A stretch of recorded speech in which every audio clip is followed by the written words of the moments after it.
The silence hit me first, a rawness that clung to the air like damp rot. My farm, nestled in the rolling Blue Ridge Mountains of Virginia, should have been alive with sound, goats bleating for their morning feed, hens clucking in their dusty dance, ponies snorting at the gate, curious for a pat. But when I stepped out of my pickup after a 2-day agriculture summit in D.C., the world was mute. No animal calls, no earthy whiff of manure, just a sterile hush and the faint sting of bleach. My boots crunched gravel as I rushed to the main barn, dread coiling in my gut like barbed wire. The first sign of trouble stopped me cold. The heavy padlock on the barn door was sheared off. A crumpled notice, duct taped to the frame, its header screamed, Willow Creek Community Alliance Livability Enforcement, final notice of removal. I didn't need to read more. I tore it down, shoved through the door, and faced the void. Empty stalls, bare feed bins, and no trace of the warmth where my animals once thrived. My wife, Eleanor Kane, stumbled from the house, slippers flapping, eyes red and streaked with mascara. Wordless, she thrust her phone at me, hands trembling. The screen showed an email from Martha Tate, WCA president, with a report from Greenfield Habitat Solutions. My animals, declared unauthorized, were seized and euthanized for community health. I sank to my knees in the barn on the dirt where my daughter Lily's rescue lamb, Daisy, took her first wobbly steps. Daisy had passed naturally last year. We kept her stall as a memorial. Now it was scorched, trampled, defiled. 2 days gone, and Martha's HOA had played God. But they didn't know I wasn't just a farmer. I'm the director of Virginia's Department of Agriculture. I write the rules they faked, and they were about to learn what happens when you cross someone who knows the game better than you. 3 weeks earlier, I'd sat through a WCA meeting, more out of courtesy than necessity. I'm a quiet man, not one to flaunt titles. I believe in talking before swinging, so I listened as Martha, in a pastel blazer sharp enough to cut glass, preached about elevating the community by purging rural nuisances. She meant my animals, goats, hens, ponies I'd raised for 2 decades, long before her HOA sprouted like a weed. She'd griped for months about manure odor, though her house sat 4 streets away, untouched by any whiff. She'd whipped the board into a lather, painting my farm as a blight, disease, noise, plummeting property values. My land, zoned agricultural, predated their subdivision by 25 years, exempt under state law.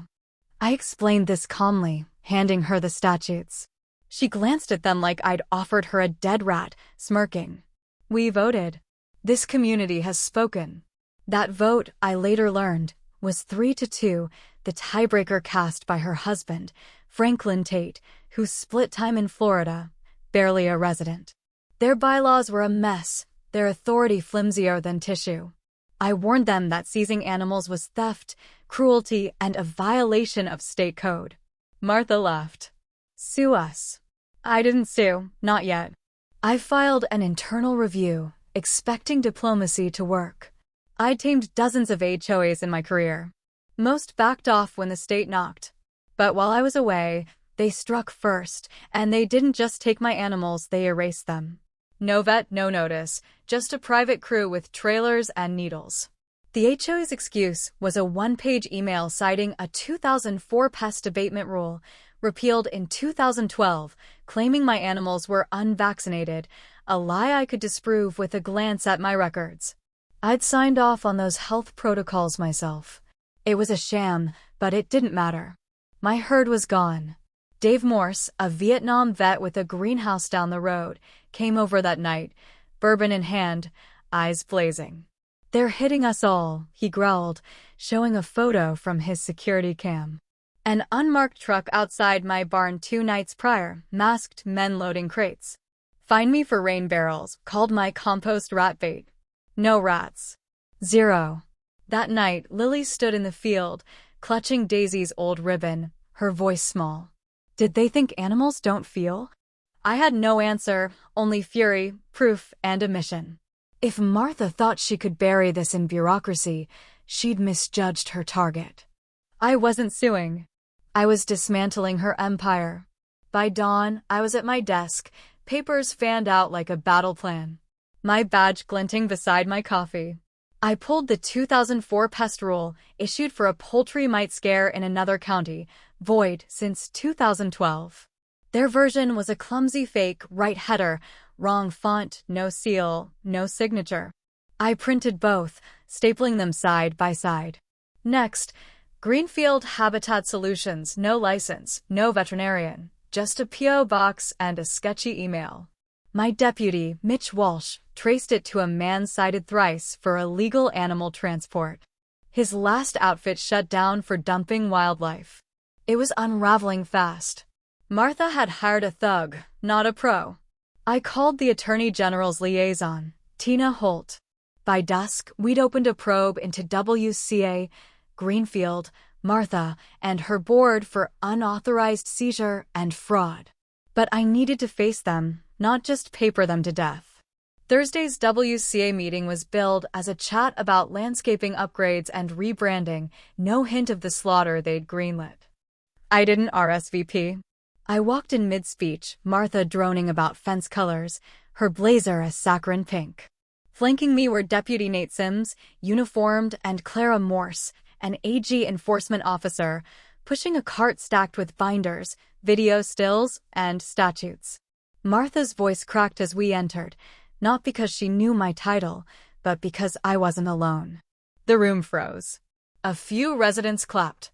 I set the evidence on their table, voice level. I'm Elliot Kane, Virginia Department of Agriculture. Your April 4th actions, unlawful seizure, unlicensed euthanasia, forged ordinances, are under state review. Your compliance powers are suspended. Martha sputtered. This is private. I slid her the fake pest order. This is a felony. Your contractor's a criminal. No license. Every resident here faces liability for your choices. Gasps rippled. A board member bolted, and another sank low. I played Dave's cam footage, masked men, my animals crated. Then laid out a euthanasia report, Franklin's forged signature glaring.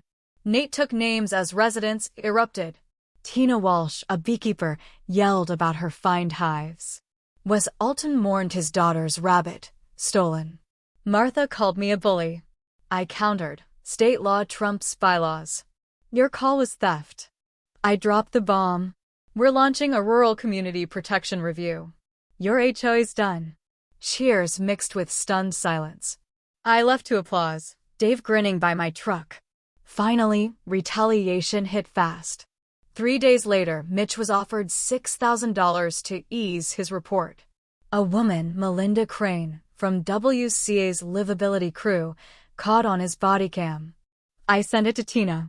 Bribery probe opened. Residents spilled more. Tina Walsh, fined for tomatoes. Wes Alton, for his tractor. It wasn't policy, it was a purge. Martha posted a screed, painting me as a vendetta-driven farmer, my animal SS filthy threats. Her loyalists parried it, but cracks showed. Neighbors questioned her lies. Then at 2 a.m., my alarms tripped. 2 hoodies doused my hay shed, flames leaping.